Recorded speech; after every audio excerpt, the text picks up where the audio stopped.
Hey everyone, let's read another chapter. She is getting closer. Sunshine is getting closer. I can sense it each time she awakens a new power, comes to a new understanding. I sensed it when she first felt the cold. She perceives it as a weakness, the strange feeling in her belly, the way her heart quickens, the goose flesh on her arms. To her, it feels like an illness. But soon, once she is past, she will learn how to harness that sensation, how to let it wash over her, to welcome it and then release it. Most of us are able to do so intuitively, but so far she hasn't allowed her intuition to take over. When she finally began to understand just what the cold might signify, she forced that understanding away, denied what she was beginning to comprehend. She is fighting this. And yet, despite her fight, she's making progress. The professor was a lovely trick, if I do say so myself. I'll have to thank Abner for his participation. It took a lot of strength to put him and his office in place, but it was well worth it. And the books were a stroke of brilliance. Just a little bit of help, a nudge to get them onto the correct path. They didn't notice me driving behind them as they wended their way through the campus's twists and turns. Soon after they left, Abner appeared at my side. "She doesn't understand," he said. "This is the girl you're counting on to repair what's broken." But even Abner doesn't know the truth. I don't exactly want to repair anything, and Sunshine could be the reason I don't have to. How convenient that she found that Nolan so quickly. Another way in. If I cared about such things, I would find it touching that Sunshine's journey is bringing him a sense of peace about his own grandfather, one of few humans who truly cared about the paranormal world. In another time, when we congregated with humans, I might have known the man. I might have validated his beliefs. But such times are long past. Such times precede even me, and I am the oldest creature I know. Nolan was the one to read the book, to find the word and say it out loud first. It is, I suppose, appropriate, considering what he will be to her, that he will be the one who puts the pieces together. But this is not about him. It is about her. It is good to see just how much fight she has in her. Her will is strong, her essence forceful. I wonder how long she will go on fighting before she realizes she must put that fight to better use. Chapter 18, Puzzle Pieces. On the way to school the next day, I practiced the speech I'm planning to unleash on Nolan the instant I see him. I've decided I'm not one of those guardian angel guys. I mean, we don't even know if anyone is. We just have Professor Jones's book to go on, and it might not even be a real book. He might have known his private printing press hidden. He might have had his own private printing press hidden in that building, for all we know. It certainly looked like there were plenty of available space. I don't mean to sound cynical, but all of this sounds a little too out of this world to be true. The last line of the speech is the part that's tripping me up. Because the fact that my house is haunted in the first place is plenty out of this world too. Nolan will be quick to point out that if one out of this world thing can be true, why not another? And I'm having trouble coming up with any kind of counter-argument for that. It's almost Thanksgiving. I'm finally not the only student bundled up with a hat and a scarf every morning. Today I'm wearing a cozy gray cardigan that's at least 2 sizes too big. The sleeves hang long past my wrists, and I don't even bother trying to roll them up because they're keeping my hands warm. In fact, with such long sleeves, I don't need gloves. Someone in the sweater business should totally try to corner that market. Extra long sleeve sweaters so you don't need gloves to keep your hands warm? They'd make millions. Or maybe not. Everyone else at school is wearing clothes that actually fit them, so it's possible that I'd be the only customer for a product like that. It's a Thursday, and we don't have visual arts on Thursdays, so my best chance to catch Nolan is in the halls between classes. But he catches me first and starts talking before I can launch into my speech. "I'm coming over after school today," he declares. "I read something more." We don't have much time before class, so I try to condense my speech into a single sentence. "Listen, Nolan, I think you might be putting a lot of faith in a tattered old book that a potentially crazy old man gave you." Out of the corner of my eye, I see Mrs. Wilde leaning against a wall of lockers down the hall. There's no way she can hear us with the sound of kids shouting and laughing, lockers being opened and slammed shut. Still, it feels like she might be listening. I shake my head. Get a grip, Sunshine. Before I can say any more, Nolan counters. "I'm not just putting faith in a tattered old book. I found more online last night." The bell rings and he heads to class before I can say that he's totally undermined the rest of my argument. Later, Nolan sits at my kitchen table once more, me across from him. This time, instead of the book laid out in front of him, there's a stack of pages he printed off the internet. What did you do? Google the word Luciche and print out all facts on Wikipedia? Nolan laughs nervously. No, I started Googling Luciche, but of course nothing came up. I breathe a teeny tiny sigh of relief. But, he continues, my relief vanishes.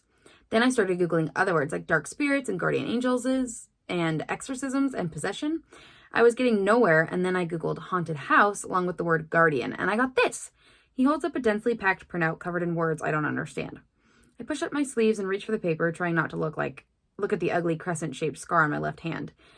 It still looks red and angry, like it doesn't want to heal. Mom probably has a matching mark on her wrist. I just haven't been close enough to her lately to see it. What is that, Greek? Latin? Oh, you speak Latin? Of course not. I just plugged it into Translator.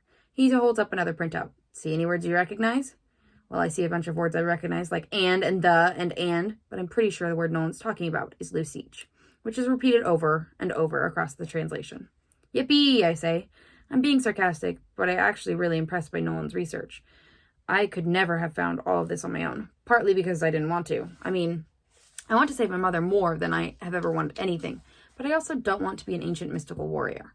The truth is, I googled the word Luciche too, but unlike Nolan, I gave up before I found anything. There's something interesting, Nolan begins, pointing about halfway down the third page. It says that Luciche come of an age on their 16th birthday. Until then, they are unable to perceive ghosts and spirits. I turned 16 a couple weeks before we moved here. Nolan nods thoughtfully. It's a weird sort of coincidence, don't you think, that you'd turn 16 and then almost immediately move into a haunted house?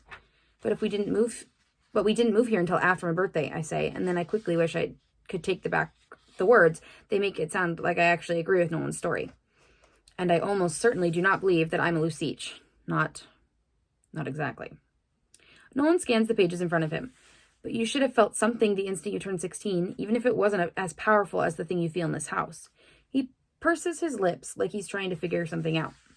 The instant I turned 16 is kind of a hard moment to determine, because I'm adopted. I don't have a birth mother who can tell me stories about the exact moment I was born, who tells me about the hours of painful contractions and pushing hard until the sound of my cries alerted her to the fact that a new person had just sort of burst into the room. Ashley used to claim that her mom told her she was born precisely at midnight. She claimed that, technically, she had 2 birthdays since her birth straddled 2 days. The things I know about my own birth are much more vague. Mom told me that I was found at the hospital in the middle of the night, past midnight on August 15th. I was still covered in what she calls amniotic fluid, and I call birth goo, though I was swaddled in a soft yellow blanket. They could tell I'd been born only a few hours earlier. So even though I was found on the 15th, I always celebrated my birthday on the 14th. She was absolutely positive it was the right day, she said, because science doesn't lie. I can't detect much science in the pages Nolan and I are looking at now. Mom would call them fairy stories, not facts. I wish Mom were here, spouting off scientific explanations to contradict all this insanity. But if Mom were here, the way she's been acting lately, she'd probably confiscate Nolan's papers and send me to my room. Enough of this ghost nonsense, she'd say. What do you remember about your birthday this year? Was there anything that felt different? I shrug. Nothing out of the ordinary. Well, talk me through your day, Nolan tries. He takes off his glasses. Maybe it will jog your memory. I didn't have a sweet 16 party or anything. It was just me, my mom, and Ashley. She's my best friend back in Austin. He nods. We had dinner and cake. In fact, I did the same thing for my birthday this year that I had since I turned 13 and convinced Mom she could stop throwing me birthday parties since I wasn't friends with most of the classmates on her invite list. I just wanted her and Ashley and a different kind of cake every year. 13, German chocolate cake. 14, red velvet cake. 15, banana cream pie. Not technically cake, I know, but it was delicious.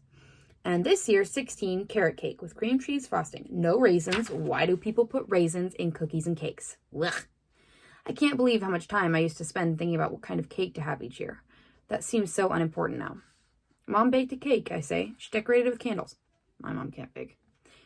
16 candles, Nolan nods. 17, actually. 16 plus 1 to grow on. My mom does that every year. Not that she believes in birthday wishes, of course. She just likes to eat cake and candles. Got it. What else? Nothing else. That's it. I blew out the candles, they clapped, and then we ate cake. Did you make a wish? I hesitate. Every year, I always wait until the last second to decide what my wish will be. I don't make up my mind until I'm actually leaning over the cake and taking a deep breath. I like to pick little things, not world peace or winning the lottery. I prefer to make wishes that actually have a chance of coming true. On my 13th birthday, I wished for Oscar to get over an eye infection that he'd had for months. On my 15th, I wished for a good score on my PSATs. But this year, I don't remember. In fact, I don't think I made a wish at all. I've never not made a wish before. I closed my eyes trying to remember. Did something happen to make me forget to pick something? I picture the evening of my birthday, the three of us sweltering in the Texas heat, because Mom insisted that we open the windows instead of turning on the AC. Fresh air is good for you, she'd say, sick and tired of manufactured coolness after another day spent in the hospital's central air conditioning. The house was a little bit of a disaster area because we'd already started packing. Half our books and clothes were stacked into boxes. Oscar was circling my feet like he knew that since this year's cake didn't have any chocolate in it, chocolate is poisonous to dogs, we might actually give him a taste. Do you hear that? Nolan asked suddenly. I opened my eyes. Footsteps are coming from the floor above us, but not gentle, skipping footsteps. Instead, it sounds like someone is pacing anxiously back and forth. I look up at the ceiling and say softly, "What are you trying to tell me?" The steps turn into stomps, like someone jumping up and down. I stand up and lean over the table. Back in Texas, this was the very same table where Mom put my cake, still warm in the middle. I take a deep breath, imitating the way I must have inhaled before I blew out my candles. Now my skin is covered in goosebumps and my heart is pounding. And suddenly, I remember. On my birthday, I felt exactly the same sensation the instant I inhaled over the cake. I did feel something on my 16th birthday, I admit. It's the way I felt when we moved into this house, except it only lasted for a second. Kind of like when you have a fever and your skin is hot to the touch, but you still can't stop shivering. And my heart was pounding like I just sprinted a mile. I pause. Not that I know what that feels like, I add, and Nolan smiles a little. Was turning 16 and not the move to Ridgemont the event that jump-started the not feeling right sensation that now follows me wherever I go? That doesn't mean I'm a Lucich, I add hastily, stepping away from the table. It could have been a million other things. Maybe I was coming down on something. You have to admit, this is pretty flimsy evidence. I expect Nolan to argue, but instead he sighs and says, I know. I sit back down. This is like trying to put together a puzzle with a million pieces and no picture of the end result to guide you. He flips through his pages. It also says here that Lucich are never alone. They're aided by a protector and a mentor. And according to this, your mentor should have presented himself or herself to you by now. They're supposed to show up to begin your training when you turn 16. He runs his fingers through his fine hair. But maybe that goes back to when Lucich lived in insular communities and things are different now? I can't figure it out. What about their protector, I ask. I prefer the sound of protector to a mentor anyway. Some protection would come in handy right now. Does it say anything about when a protector shows up? There's even less in here about protectors. Nolan shoves the papers across the table.